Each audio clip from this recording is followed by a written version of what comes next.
a gente terminou o primeiro vídeo dessa aula sobre Union Find com um quiz, com uma dúvida, né? Como que eu posso fazer a operação de união mais eficiente ali, sendo que ela pode, no pior caso, gastar tempo proporcional a n, já que na união lá eu posso ter que mudar o pai de um monte de elementos, né, da ordem de n elementos ao unir dois conjuntos, mesmo quando eu estou unindo, às vezes, um conjunto grandão com um pequenininho. E daí ficou ali qual o detalhe de implementação que a gente pode melhorar para tornar essa estrutura mais eficiente. Bem, a ideia aqui, que pode ser com o quiz, e mesmo vendo o exemplo pode ter saltado aos olhos de vocês, é: professor, por que você está fazendo mais trabalho quando você pode fazer menos? Né? É basicamente um critério guloso. Né? Já que eu vou ter que unir dois conjuntos, e quando eu vou ter que fazer a união, eu tenho que mudar o representante de um deles, por que eu não mudo do menor? Né? É basicamente isso, tá? Então, esse critério guloso vai ser interessante, a gente vai ver que vai ter um impacto aqui na eficiência, não tão direto quanto a gente imagina, então vamos ver aqui com cuidado. Para tornar, então, essa primeira implementação do Union Find mais eficiente, não é o bottom line, a gente vai querer mais eficiência ainda depois. Mas vamos lá, bem mais eficiente do que ele está agora, na primeira versão. Na união, a gente vai unir apenas o representante, a gente vai mudar, né, apenas o representante da menor parte. A gente vai mudar apenas o representante da menor parte. Então, se eu tenho dois conjuntos lá, um grande e um pequeno, poxa, o grande já está tudo bem, né? Todos os elementos dele já apontam para o representante dele. Vamos mudar só o do pequenininho. Tá bom? Então, essa que é a ideia. E já colocar uma questão técnica aqui. Isso que a gente está fazendo é chamado de augmenting a data structure, né? Aumentando uma estrutura de dados. E não é aumentando no sentido que eu vou colocar mais elementos para dentro dela, não. É aumentando no sentido do projeto. Eu falo assim, olha, eu quero manter uma propriedade adicional, eu quero colocar um critério adicional, por exemplo, de unir os conjuntos ali, sempre que eu tiver uma união, só mudar o representante do menor, para uma questão de eficiência.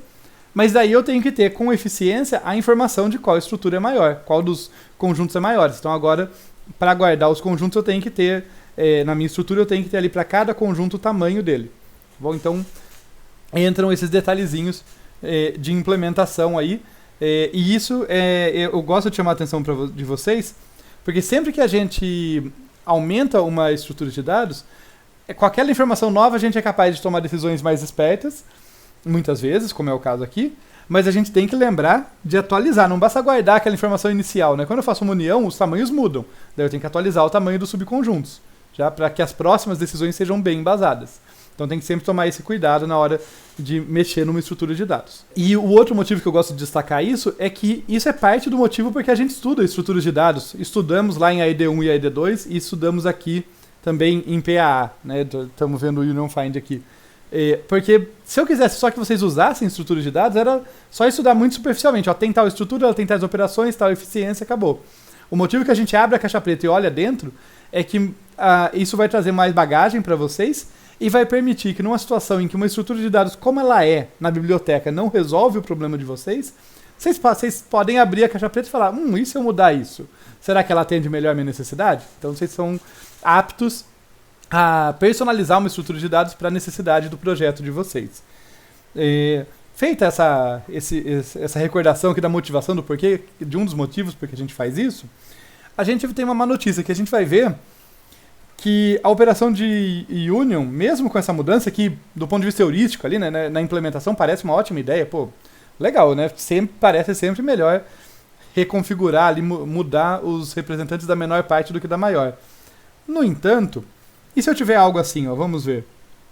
Se eu tiver 3, 4, 5 elementos aqui, num certo conjunto, numa das partes, todos eles apontando para cá, por exemplo. Eu não vou dar nomes para eles agora, mas está todo mundo apontando para esse aqui. E eu tiver 1, 2, 3, 4, 5 aqui, num outro conjunto. Vamos chamar esse aqui de A e esse aqui de B, só para dar um nome. E todo mundo apontando para cá, por exemplo. O próprio elemento tem que apontar para ele próprio, né? Se eu for fazer a união de A com B, de qualquer forma, eu vou ter que... Não tem conjunto menor aí, né? Eu vou ter que reconfigurar metade dos apontadores para pai. para um novo representante, né? Ou todo mundo do A vai ter que passar a apontar para o representante do B, ou todo mundo do B vai ter que passar a apontar para todo mundo do representante do A. Então, embora essa mudança pareça muito, muito boa, e de fato ela é boa, ela não resolve diretamente todos os nossos problemas, porque o union ainda pode levar tempo da ordem de n, né? No caso, cada conjunto tenha, por exemplo, n sobre 2 elementos, como a gente viu, nesse exemplinho singelo aqui do lado, né?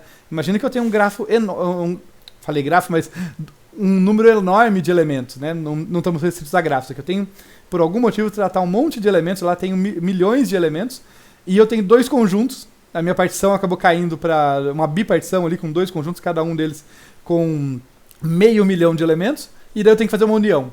Lascou-se, né? Eu vou ter que reconfigurar n sobre 2 dos representantes, vai ficar da ordem de n também. Melhora uma constante, mas não resolve o problema. Apesar desse balde de água fria, de falar, poxa, essa ideia é tão simples, ela não vai resolver, a gente vai ver aqui algo muito legal, que a gente tem poucas oportunidades nesse curso, a maior parte das análises não vai por aí, que é a chamada análise amortizada, que a gente vai ver o custo na média, como é que fica. Tá? Muito intuitivamente, a análise amortizada seria isso. Então, enquanto é verdade que uma operação ainda pode levar da ordem de n, uma operação de união pode levar da ordem de n, como a gente viu ali, imagina que tem 2 conjuntos grandões, a gente vai ver que isso não é tão...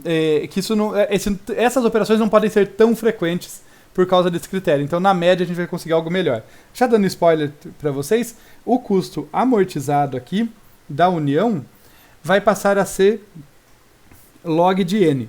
Tá? Isso não contraria, eu estou falando de custo amortizado, isso não contraria que uma operação de união pode custar O de n. Tá? A ideia é que o custo amortizado vai ser log de n. O que significa isso, para tentar deixar mais intuitivo, é que o custo médio aqui de n operações do tipo union vai ser da ordem de n log n. O custo médio vai ser de n operações, vai ser da ordem de n log n, por isso que eu falo que o custo amortizado é log n. Não é que o custo de cada operação, mas dado um conjuntão de operações, isso vai acontecer.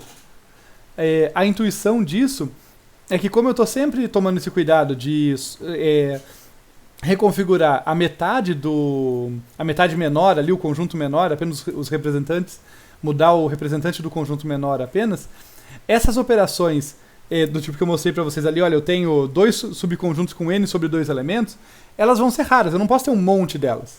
Né? Antes do meu critério eu poderia, né? Eu podia ter ali um conjunto que tinha n sobre 2 elementos, unir com um outro que só tem 1, e eu, por não tomar cuidado com esse critério, reconfigurar n sobre 2 ponteiros ali todos para esse novo. E repetir isso várias vezes. Daí vem mais um elemento, eu reconfiguro n sobre 2 mais 1 ponteiros para esse novo. E aí eu posso ter muitas dessas operações. Aqui eu não posso ter muitas. Mas vamos tentar formalizar melhor isso. Então, vamos pensar na seguinte questão. Quantas vezes um representante pode ser alterado? Ao invés de olhar para uma união, que a gente já viu que pode ter uma operação de união mais cara, eu quero que vocês pensem quantas vezes um representante pode ser alterado. E para exemplificar isso aqui, para ajudar a intuir sobre isso, deixa eu tentar fazer um desenho aqui. Eu estou com pouco espaço, mas vamos tentar, vamos nos esforçar aqui. Imaginem que eu tenho aqui 4 elementinhos aqui, né, 4 subconjuntos. Que acabaram de sair do make set, né? Então são subconjuntos bem pequenininhos ali. Cada um apontando para ele próprio, só para deixar certo aqui a nossa estrutura do Union Find. Se eu fizer uniões aqui entre cada par desses elementos, eu posso acabar ficando com algo assim. Imagina que eu uni o par da esquerda e o par da direita. Parece que eu não estou fazendo nada demais, tá? Eu já vou destacar por que eu acho esse exemplo interessante para entender ali. Então, uni o par da esquerda e da direita. Imagina que eu uni de novo. Ao fazer a união de novo, eu tenho aqui de novo os 4 elementos. Só que todos eles estão num único conjuntão agora. Então, vamos ficar com algo assim. Imagina que foram reconfigurados para lá. Notem que nessa primeira leva aqui, olha, quando eu estava nos conjuntinhos pequenos, os conjuntinhos unitários, cada conjuntinho unitário tinha tamanho 1. Olha que legal. Cada um deles tinha tamanho 1. Quando eu fiz a união, primeiro, só um dos dois representantes teve que mudar. No caso, esse aqui, né, teve que mudar. Esse aqui teve que mudar. Mas mais importante do que isso, tá, é que os conjuntos resultantes ficaram com tamanho 2. Vocês observam que quando eu fiz uma união, a gente viu um crescimento significativo no tamanho do conjunto. Tá? Isso não é por acaso. Tá? Como eu tenho um menor para um maior, a união, por mais equilibrada que ela seja, ela poderia ser mais desequilibrada ainda. Isso não ia piorar para a gente, já vai ficar mais claro isso. Mas pensem nesse exemplo pontualmente. Quando eu faço a união de dois conjuntinhos unitários ali, o conjunto resultante tem o dobro do tamanho. Quando eu faço a união de dois conjuntos de tamanho 2, o conjunto resultante tem o dobro de novo. Né? Tem 4 elementos, tem o dobro do tamanho de novo. Tá?